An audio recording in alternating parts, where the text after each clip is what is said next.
Bismillahirrahmanirrahim. Assalamualaikum warahmatullahi wabarakatuh. Alhamdulillahi wa kafa wassalatu wassalamu ala nabiyina al-mustafa wa ala alihi wa sahbihi wa man sara ala nahjihi wa iktafa. Asyhadu an la ilaha illallah wahdahu la syarika lah wa asyhadu anna Muhammadan abduhu wa rasuluh. Amma ba'd. Ikhwati fillah rahimani wa rahimakumullah. Kembali kita melanjutkan kajian kita masih dalam membahas al-imanu bil yaumil akhir, keimanan pada hari akhir, dan kita masuk pada pembahasan tentang ahwalun nas yaumil qiyamah, keadaan-keadaan manusia atau kejadian-kejadian luar biasa yang akan dialami oleh manusia setelah mereka dibangkitkan oleh Allah Subhanahu wa taala dari kematian. Keadaan manusia di hari itu beragam, dan kita sudah jelaskan bahwasanya hari kiamat itu hari yang sangat menakutkan. Rasulullah sallallahu alaihi wasallam sebagaimana diriwayatkan dalam Sahih Al-Bukhari dari sahabat yang mulia Abdullah bin Abbas radhiyallahu ta'ala anhuma, Rasulullah SAW bersabda, "Tuhsyaruna hufatan uratan ghurla." Kelak kalian akan dibangkitkan oleh Allah Subhanahu wa taala dalam keadaan tidak beralaskan kaki, dalam keadaan telanjang seperti saat kalian dilahirkan, dan dalam keadaan belum dikhitan, ya, persis seperti keadaan kita saat kita dilahirkan. Kemudian Rasulullah SAW membacakan ayat, "Kama bada'na awwala khalqin nu'iduh wa'dan 'alaina inna kunna fa'ilin." Ya, sebagaimana kami memulai penciptaan makhluk yang pertama, atau sebagaimana kami memulai penciptaan pertama kali, demikian kami akan mengulanginya. Dan ini adalah janji yang pasti akan terjadi. Sesungguhnya kata Allah Subhanahu wa taala, kami pasti akan mewujudkannya. Sebenarnya ayat ini adalah potongan dari satu ayat. Awal ayatnya menceritakan tentang salah satu gambaran kengerian atau kedahsyatan hari kiamat, hari akhirat. Awal ayat ini menyebutkan, "Yauma natwis samaa katayyis sijilli lil kutub." Hari kiamat atau hari akhirat yang pada hari itu Allah Subhanahu wa taala melipat langit. Kita tahu langit ini 7 lapis. Semuanya dilipat oleh Allah Subhanahu wa taala katayyis sijillil kutub. Sebagaimana lembaran-lembaran kitab itu dilipat, ya. Lembaran-lembaran kitab yang ada tulisannya itu dilipat. Seperti itu Allah Subhanahu wa taala akan melipat langit-langit ini. Tentu saja hakikatnya dan kaifiatnya kita tidak ketahui, ya. Yang jelas tentu tidak sama tangan manusia yang melipat kertas dengan Allah Subhanahu wa taala yang dengan tangannya melipat langit. Hanya saja ini gambaran sebagai pendekatan agar kita bisa memahami betapa dahsyat hari kiamat tersebut. Dalam ayat yang lain Allah Subhanahu wa taala menyebutkan, "Wal ardu jami'an qabdatuhu yaumal qiyamah was samawati matwiyatun bi yaminih."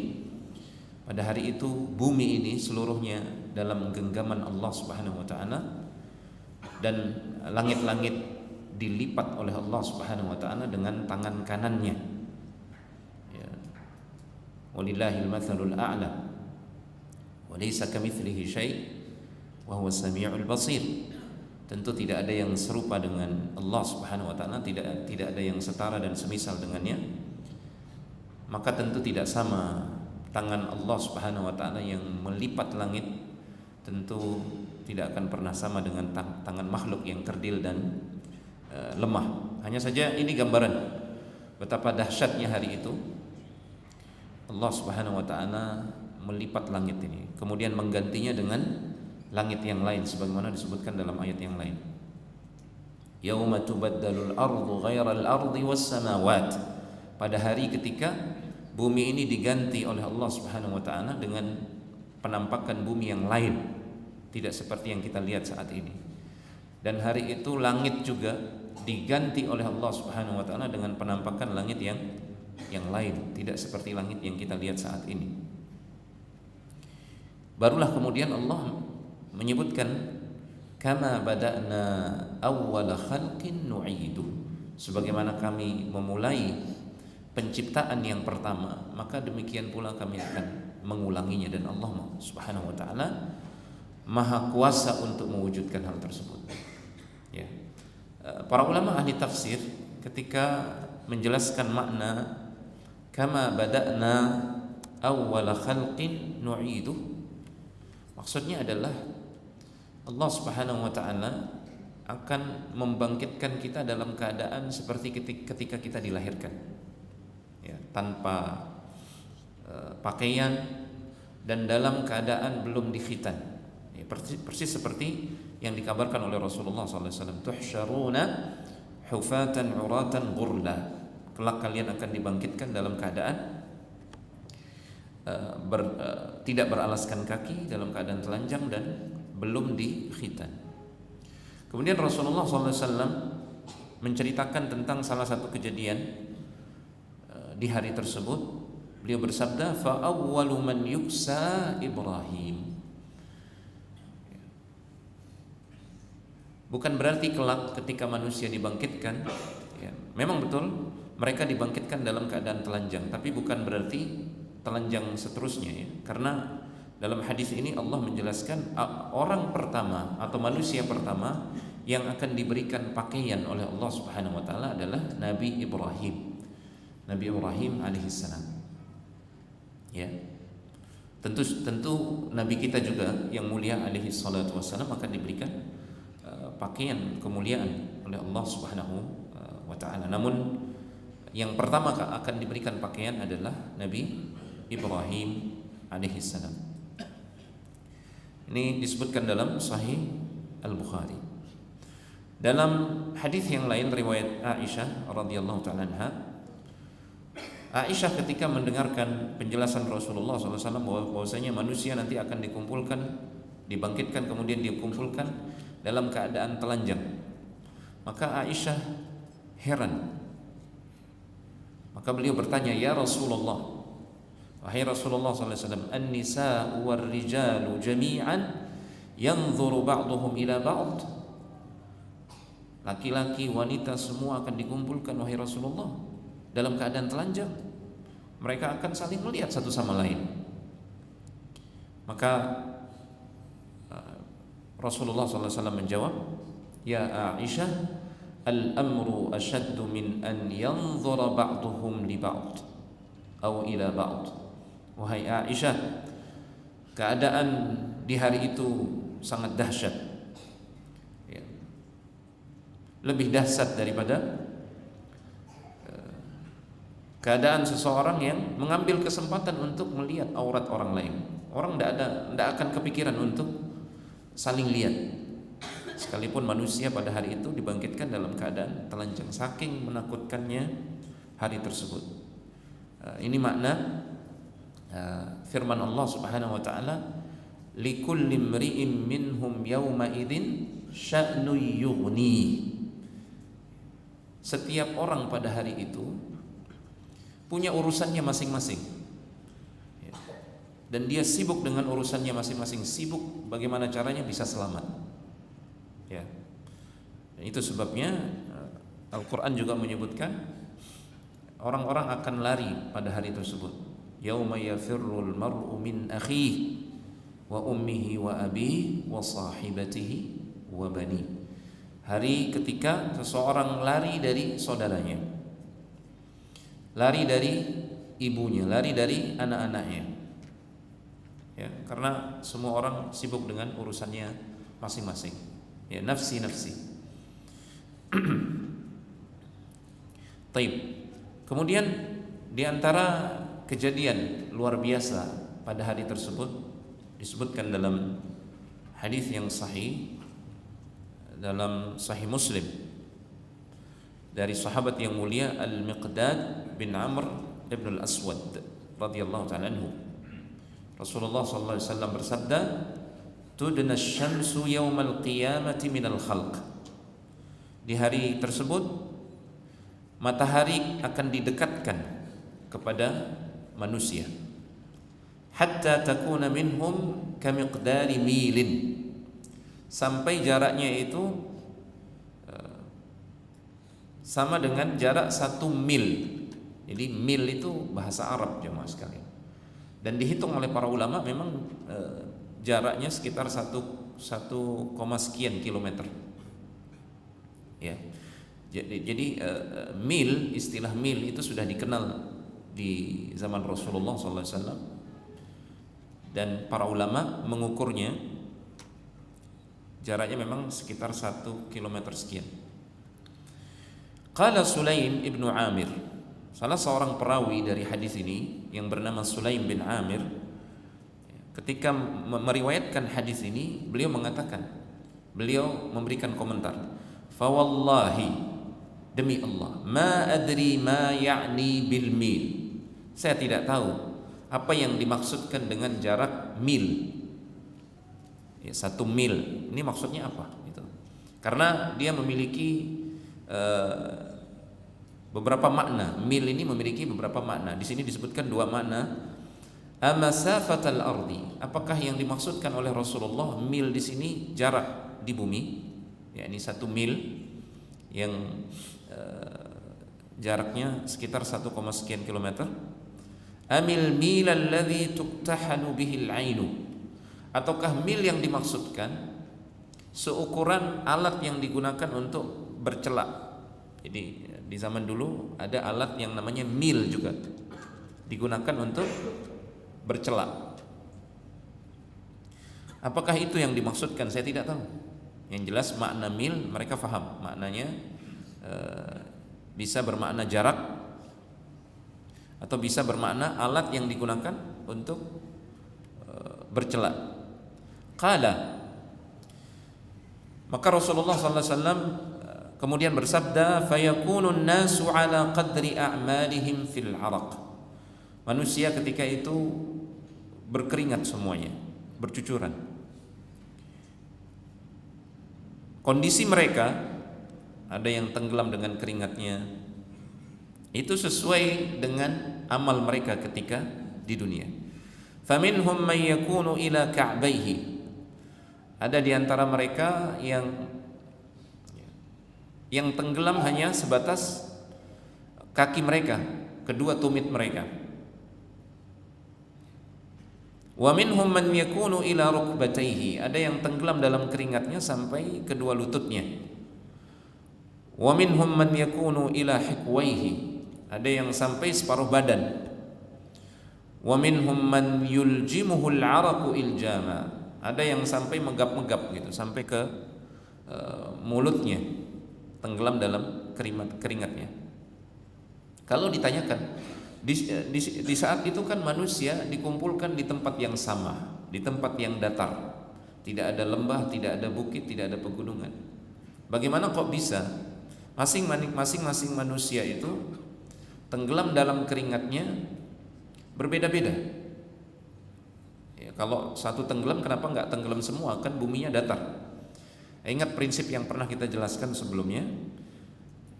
Pembahasan tentang alam akhirat itu jauh berbeda dengan pembahasan terkait alam dunia.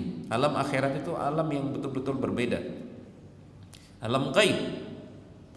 Ya, akal kita tidak akan mampu menggapai hakikatnya, karena akal kita itu hanya bisa mencerna sesuatu yang bisa digapai oleh indera kita.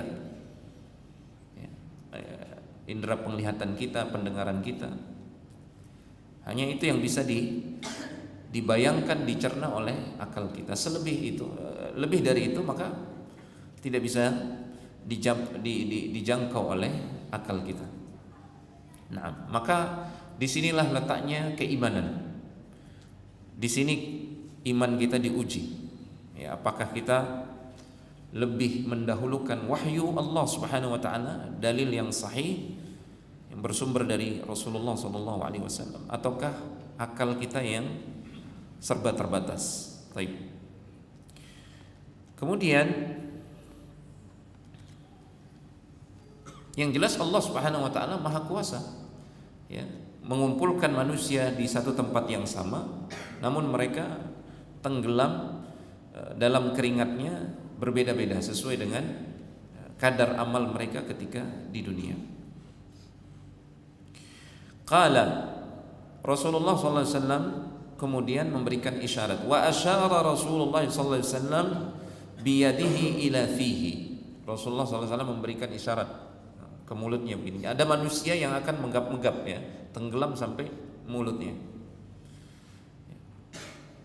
Dan ingat, hari itu hanya ada satu hari, kadarnya 50.000 tahun. Fi yaumin kana miqdaruhu 50,000 sanah. Nah, hadis sahih diriwayatkan oleh Imam Muslim. Kemudian bagaimana keadaan orang-orang pada hari itu? Para ulama membagi keadaan manusia menjadi 3 pada hari itu. Yang pertama, keadaan orang-orang kafir, orang-orang yang celaka. Kemudian yang kedua, keadaan orang-orang yang beriman tapi ahli maksiat. Dan yang ketiga adalah keadaan orang-orang yang beriman, al-muttaqin, orang-orang yang bertakwa kepada Allah Subhanahu wa taala, yang amal solehnya lebih banyak atau mengalahkan amal keburukannya. Ada beberapa hadis yang sahih yang menunjukkan atau menggambarkan kejadian yang akan menimpa 3 golongan ini masing-masing. Kita bahas pertama kejadian atau keadaan yang akan menimpa orang-orang yang pasti celaka, yaitu orang-orang kafir. Yang pertama, orang-orang kafir nanti di akhirat akan dibangkitkan dalam keadaan terbalik, ya, wajahnya jadi bawah, kakinya jadi atas. Kemudian mereka diseret ke neraka. Naudzubillah, nasallallahu salamah wal afiyah. Dan ini disebutkan dalam hadis yang sahih, dalam Sahih Al-Bukhari dan Sahih Muslim dari sahabat yang mulia Anas ibn Malik radhiyallahu ta'ala anhu. Anna rajulan qala, ada seorang laki-laki yang bertanya, karena di dalam Al-Quran disebutkan orang kafir itu nanti akan dibangkitkan kemudian dikumpulkan di padang mahsyar dalam keadaan yuhsyaruna ala wujuhihim, dalam keadaan terbalik, wajah mereka jadi kaki, kepala mereka jadi kaki, kaki mereka jadi atas. Ada sahabat yang bertanya kepada Rasulullah SAW, ya Nabi Allah, yuhsyarul kafiru ala wajhihi yaumal qiyamah, orang kafir nanti akan dibangkitkan dalam keadaan wajahnya jadi bawah. Kok bisa begitu? Bagaimana mungkin? Maka Rasulullah, perhatikan ya, ini pelajaran berharga ya. Lihat jawaban Rasulullah SAW, singkat, padat, namun memberikan gambaran seperti apa seharusnya kita menyikapi nas-nas yang berbicara tentang kejadian di alam gaib, di alam akhirat. Rasulullah SAW menjawab, alaysa alladhi amshahu ala ar-rijlaini fid dunya qadiran ala an yumshiyahu ala wajhihi yaumal qiyamah. Rasulullah SAW menjawab, bukankah zat yang maha kuasa menjadikan dia mampu berjalan dengan kedua kakinya di muka bumi, dia juga maha kuasa untuk menjadikan dia berjalan dengan wajahnya nanti di akhirat. Qala Qatadah bala. Qatadah mengatakan iya, tentu Allah Subhanahu wa taala Maha Kuasa untuk mewujudkan hal tersebut. Perhatikan Rasulullah sallallahu alaihi wasallam ya, memutus nafsu akal kita yang liar ya. Ketika akal kita bertanya atau menggali-gali sesuatu yang seharusnya itu kita cukup mengimani saja. Akal kita mungkin bertanya, kok bisa orang itu berjalan di atas wajahnya? Maka Rasulullah SAW memberikan jawaban simple, sederhana.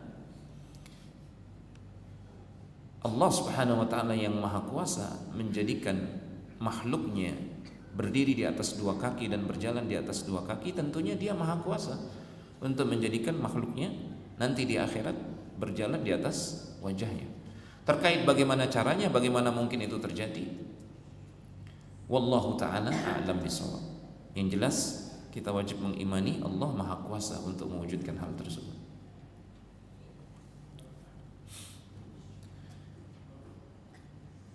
Kemudian para ulama memberikan penjelasan, di antaranya Al-Hafidz Ibnu Hajar Al-Asqalani rahimahullah taala, bahwasanya berjalan dengan wajah yang akan terjadi pada orang-orang kafir nanti di akhirat setelah mereka dibangkitkan, ini bukan majas, bukan kiasan, benar-benar akan terjadi seperti itu ya, secara hakiki benar-benar akan terjadi seperti itu. Ini penjelasan beliau rahimahullah ta'ala. Ketika ditanyakan kaifiyatnya, bagaimana mungkin hal itu terjadi, maka Rasulullah SAW tidak menjelaskan kaifiyatnya. Justru Rasulullah SAW hanya menjelaskan bahwasanya Allah Maha Kuasa untuk mewujudkan hal tersebut. Artinya kita wajib mengimani tanpa harus mengetahui kaifiyatnya. Padahal ini adalah kaifiyat makhluk yang kafir ketika mereka dibangkitkan. Tidak kita ketahui hakikatnya seperti apa. Maka apalagi kaifiyat sifat Allah Subhanahu wa taala. Nah, wajib kita imani tanpa kita perlu tanyakan kaifiyatnya. Bahkan bertanya kaifiyat bagaimana hakikat sifat Allah Subhanahu wa taala, ini termasuk pertanyaan yang bid'ah menurut Imam Malik bin Anas ketika beliau ditanya bagaimana Allah beristiwa di atas arsy. Bagaimana Allah beristiwa di atas arsy? Ya, apakah tidur, apakah duduk, apakah bagaimana? Beliau mengatakan was-su'alu anha bid'ah. Pertanyaan tentang seperti ini, menanyakan bagaimana sifat Allah Subhanahu wa taala, ini pertanyaan yang tidak boleh. Pertanyaan yang bid'ah. Wal imanu bihi wajibun. Namun mengimaninya wajib, mengimani bahwasanya Allah di atas arsy ini wajib hukumnya. Ya. Wal kaifu majhulun. Al makna ma'lumun wal kaifu majhulun. Maknanya istiwa itu sudah jelas diketahui, namun kaifiatnya yang tidak diketahui karena Allah Subhanahu wa taala dan Rasulnya tidak memberitahukan kepada kita. Baik, apa hikmah kenapa orang-orang kafir dibangkitkan seperti itu di akhirat kelak, ya, berjalan di atas wajahnya? Al-Hafidz Ibnu Hajar juga menjelaskan dalam Fathul Bari. Beliau mengatakan, wal hikmatu fi hasyril kafiri ala wajhihi annahu uqiba ala adami sujudi lillahi fid dunya. Hikmahnya adalah kenapa orang kafir itu dibangkitkan di atas wajah mereka nanti di akhirat, itu sebagai bentuk hukuman atas mereka yang tidak pernah sujud kepada Allah Subhanahu wa taala di dunia. Ya, mereka enggak mau sujud padahal diberikan kesempatan oleh Allah hidup di dunia. Dia tahu kewajibannya sebagai hamba, wajib untuk sujud kepada Allah Subhanahu wa taala, tapi dia tidak mau. Maka di akhirat nanti dia akan dipaksa oleh Allah Subhanahu wa taala untuk sujud. Dan itu sebagai bentuk penghinaan kepada dia. Sehingga nanti orang-orang nanti di akhirat ketika kita dibangkitkan, kita melihat orang berjalan di atas wajahnya, berarti ketahuan dia orang kafir, orang yang tidak beriman. Naudzubillah. Bi an yushaba ala wajhihi fil qiyamah. Dia akan diseret di atas wajahnya di hari kiamat, idharan lihawanihi, untuk menunjukkan kehinaannya.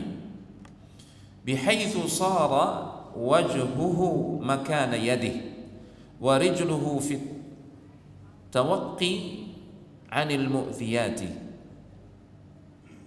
Nah, dibalik kondisinya oleh Allah Subhanahu wa taala, wajahnya ini sesuatu yang paling mulia pada manusia, itu kan wajahnya. Ya.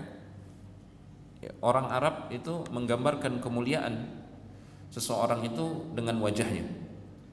Itu sebabnya Rasulullah SAW juga melarang kita memukul wajah atau menampar wajah. Ya, nggak boleh. Wajah ini nggak boleh. Sekalipun seseorang misalkan berhak untuk dipukul, tapi jauhi wajah, nggak boleh pukul wajah. Karena Allah meletakkan kemuliaan pada manusia itu pada wajahnya. Ya. Sehingga ketika sesuatu yang mulia di dunia, di akhirat justru dijadikan paling bawah, bahkan diseret-seret, maka itu menunjukkan kehinaan. Ya.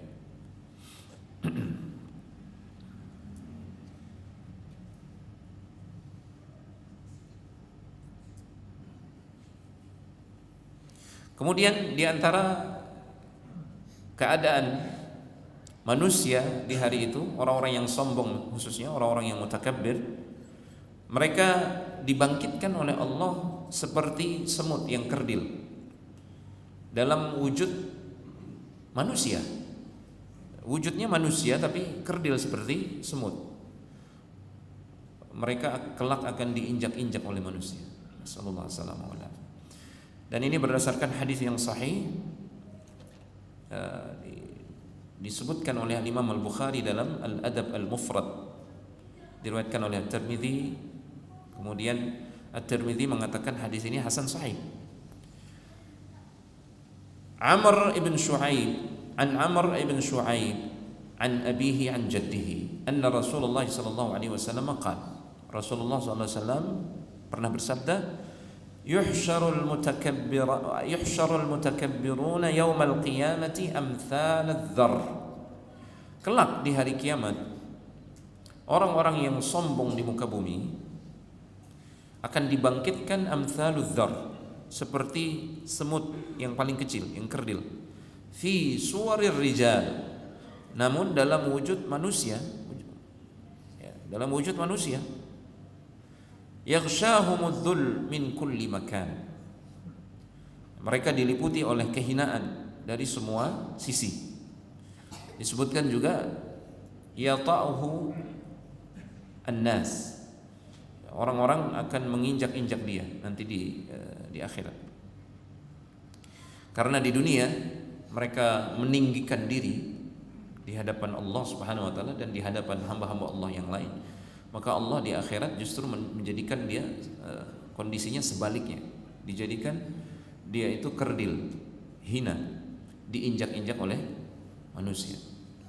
Nah, tidak ada seorang pun yang menyombongkan diri dengan meninggikan diri di dunia ini, melainkan pasti Allah Subhanahu wa taala akan menghinakannya dan merendahkannya. Ya, sebagaimana sebaliknya, man tawadha'a lillahi rafa'ahu Allah.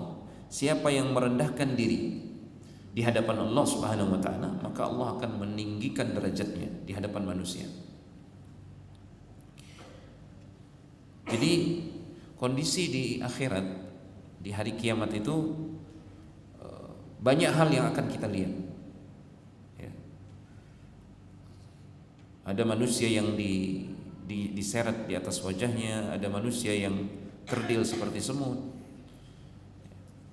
Kemudian Rasulullah SAW juga menceritakan ini kondisi, boleh jadi kondisi ini dialami oleh golongan kedua, orang-orang yang beriman namun mereka dihukum oleh Allah Subhanahu wa taala karena dosa mereka ketika di dunia. Ini belum surga neraka, ini belum, masih jauh. Ya, ini masih di Yaumul Mahsyar. 50.000 tahun sebelum surga dan neraka. Diriwayatkan dari Abdullah bin Umar radhiyallahu anhuma qala Nabi sallallahu alaihi wasallam, Nabi sallallahu alaihi wasallam pernah bersabda, ma yazalur rajulu yas'alun nas. Ini salah satu keadaan manusia. Boleh jadi ini terjadi pada orang beriman. Ya. Senantiasa seseorang ketika di dunia dia suka minta-minta, padahal dia memiliki kecukupan. Hatta ya'tiya yaumal qiyamati wa laysa fi wajhihi muz'atu lahmin. Sampai nanti ketika dia dibangkitkan di hari kiamat, dia dibangkitkan dalam keadaan wajahnya itu tanpa daging. Ya. La haula wala quwwata illa billah. Wajahnya tanpa daging, mukanya tanpa daging. Ya, aneh-aneh kondisi yang akan kita temukan nanti di hari kiamat. Semoga kondisi yang mengerikan ini tidak terjadi pada kita, coba. Ya. Rawahul Bukhari wa Muslim, diriwayatkan oleh Imam Al-Bukhari dan Imam Muslim. Jadi wallahu a'lam mungkin hanya tengkorak saja begitu ya. Daging wajahnya enggak ada.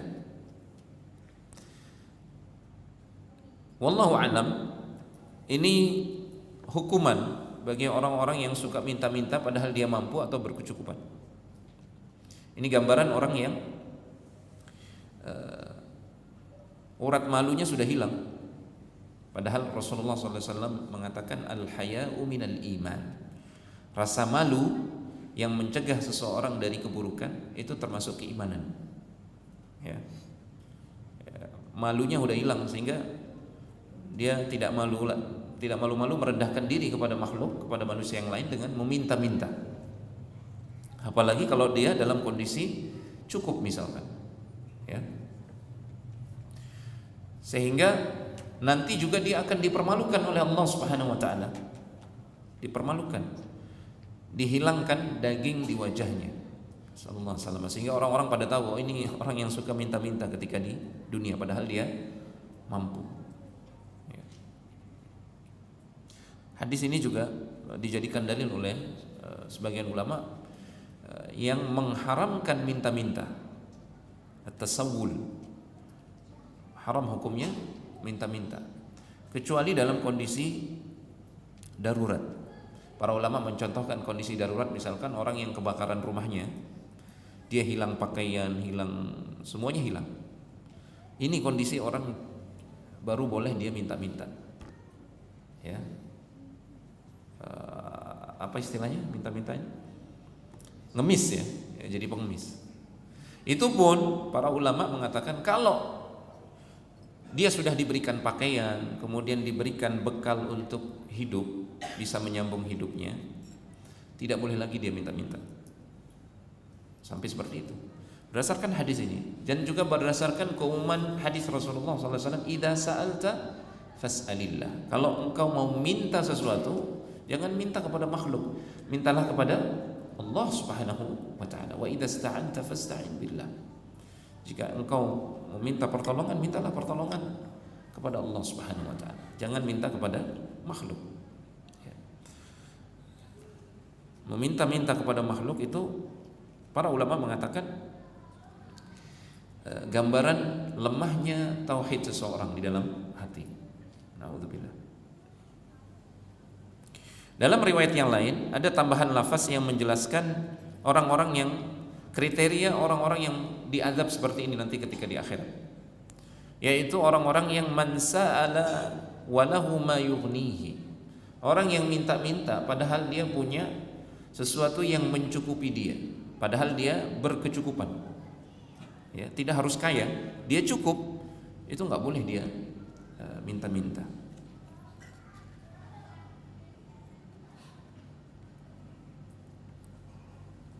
Baik. Di antara kejadian yang mungkin dialami oleh orang yang beriman, ini kejadian yang mengenaskan ya, kita masih berbicara tentang kejadian yang mengenaskan. Rasulullah sallallahu alaihi wasallam pernah bersabda sebagaimana diriwayatkan oleh sahabat yang mulia Abu Hurairah dan hadisnya sahih. Man kanat lahum ra'atani, siapa yang ketika di dunia punya dua istri, famala ila ihdahuma, kemudian dia condong kepada salah satunya, artinya dia tidak adil, zalim. Jaa yaumal qiyamati wa shiqquhu ma'il, maka nanti di hari kiamat dia akan dibangkitkan oleh Allah Subhanahu wa taala dalam keadaan apa bahasa kita? Dalam keadaan miring. Jalannya miring. Jadi semua orang akan terkenal di hari kiamat.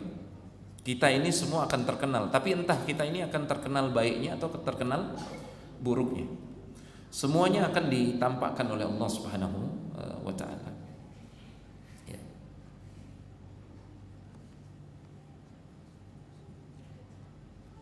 Makanya berat jemaah ya. Berat.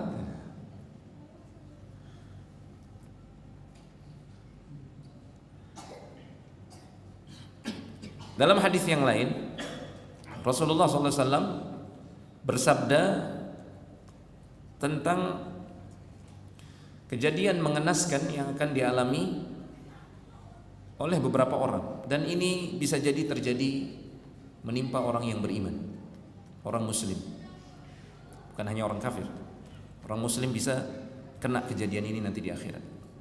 Dalam Sahih Al-Bukhari Rasulullah SAW bersabda, man akhadha minal ardi syai'an bighairi haqqih, siapa yang merampas tanah tanpa hak, ya menggeser tapal batas tanah misalkan, apa namanya itu tapal batas, pal tanah digeser 1 senti digeser, atau 1 jengkal, jangankan 1 jengkal, 1 senti saja digeser ya dengan sengaja dan itu tanpa hak, khusifa bihi yaumal qiyamati ila 7 aradin, akan ditenggelamkan oleh Allah Subhanahu wa taala sampai ke lapis bumi yang ke-7 nanti di akhirat. Wallahu alam seperti apa kaifiat dan hakikatnya, yang jelas demikian Rasulullah sallallahu alaihi wasallam mengabarkan. Hadisnya sahih. Dalam riwayat yang lain, riwayat Sa'id bin Zaid, yang tadi adalah riwayat Abu Hurairah kalau tidak salah, wallahu taala alam.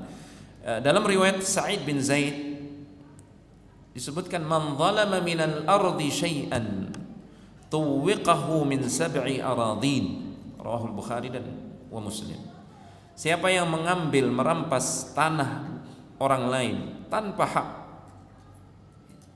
sejengkal saja, sedikit saja, maka tanah tersebut nanti di akhirat Allah akan jadikan 7 lapis yang dia ambil itu, walaupun sejengkal, itu akan dikalungkan pada dia, sehingga semua manusia yang melihat, oh ini tukang ngambil tanah orang ya.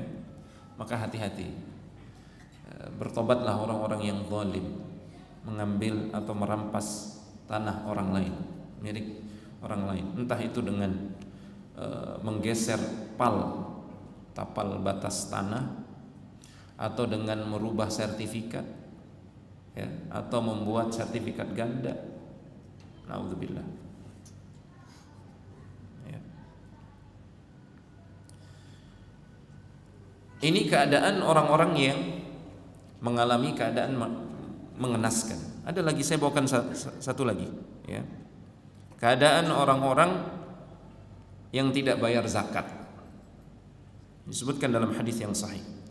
An Abi Hurairah radhiyallahu anhu, diriwayatkan dari Abu Hurairah radhiyallahu ta'ala anhu, Rasulullah sallallahu alaihi wasallam bersabda, ma min sahibi dhahabin wala fiddatin,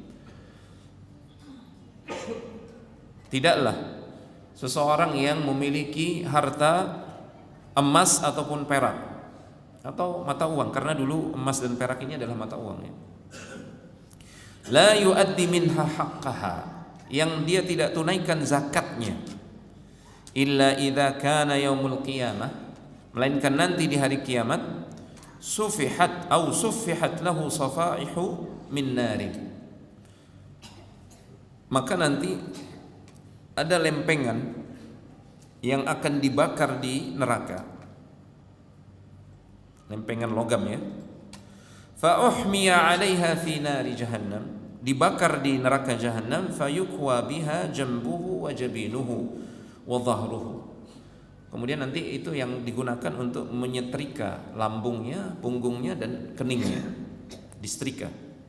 Ya, Allah alam, boleh jadi lempengan yang dimaksudkan adalah emas dan perak yang tidak dia tunaikan zakatnya. Kullama barudat u'idat lahu, setiap kali kulitnya yang terbakar ya dingin, maka setiap kali kulitnya yang terbakar, setelah dia terbakar maka dikembalikan normal oleh Allah Subhanahu wa taala seperti sedia kala. U'idat lahu, namun lagi ya, disetrika lagi. Demikian seterusnya. Kemudian Rasulullah SAW mengatakan, fi yaumin kana miqdaruhu 50 alf sanah. Dan itu terjadi sebelum surga dan neraka. Sebelum surga dan neraka terjadi di yaumul mahsyar yang kadarnya satu hari ketika itu 50.000 tahun. Hatta yuqda bainal ibad, sampai kemudian diputuskan antara para hamba. Fayura sabilahu imma ilal jannati wa imma ilal nar. Itu sebelum dia diputuskan nasibnya apakah di surga ataukah di neraka. Jadi ada azab di akhirat itu sebelum azab di neraka. Sebelum seseorang itu diputuskan apakah menjadi penduduk surga atau penduduk neraka karena dosa-dosa dia, bisa saja dia diazab di akhirat. Contohnya ini orang-orang yang tidak bayar zakat, dan hadisnya sahih, diriwayatkan dalam sahih Muslim.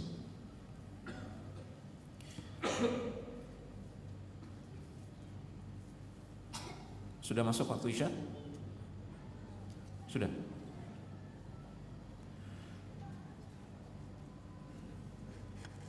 Sudah, baik. Kita cukupkan pembahasannya. InsyaAllah pertemuan berikutnya kita akan bicara keadaan orang-orang yang berbahagia di akhirat sebelum surga dan neraka. Ya, kita belum berbicara tentang surga dan neraka. Masih panjang ini, perjalanan setelah kematian ini panjang sekali. Sehingga tidak ada apa-apanya kehidupan kita di dunia ini. Tidak ada apa-apanya. Makanya disebutkan di dalam Al-Qur'an, ka'annahum yauma yarawnaha lam yalbathu illa 'ashiyatan aw duhaha. Nanti setelah kita melihat hakikat kehidupan di akhirat, barulah kita sadar bahwasanya kehidupan kita di dunia ini ternyata cuma sebentar, seperti orang yang hidup sesaat di waktu pagi atau sesaat di waktu sore. Nah, hadza wa sallallahu ala nabiyina Muhammad wa ala alihi wa sahbihi wasallam, wa akhiru da'wana anil hamdulillahi rabbil alamin. Wassalamu alaikum warahmatullahi wabarakatuh.